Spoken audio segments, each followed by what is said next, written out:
just read a great blog post by Steve Cody, who's at Repman Blog, I think he is.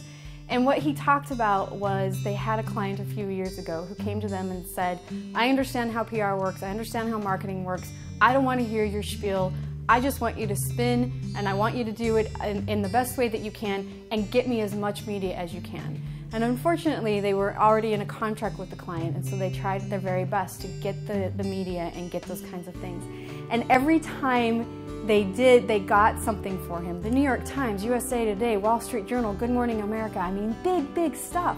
The client was very unhappy and kept yelling, using curse words and expletives and really demoralizing the team.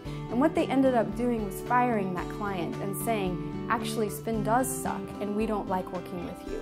And I think there's an opportunity here for us to really think about how we manage angry clients. And there are situations where clients are going to be very angry and they're going to say things that are completely unprofessional. I've never understood how in a business situation people get away with swearing at their teams or at the partners that they're using, and I've never understood anybody who raises their voice. It just doesn't make sense to me, but it happens.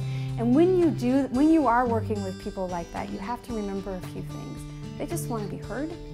And it may be very hard for you to listen and to empathize because they're yelling at you.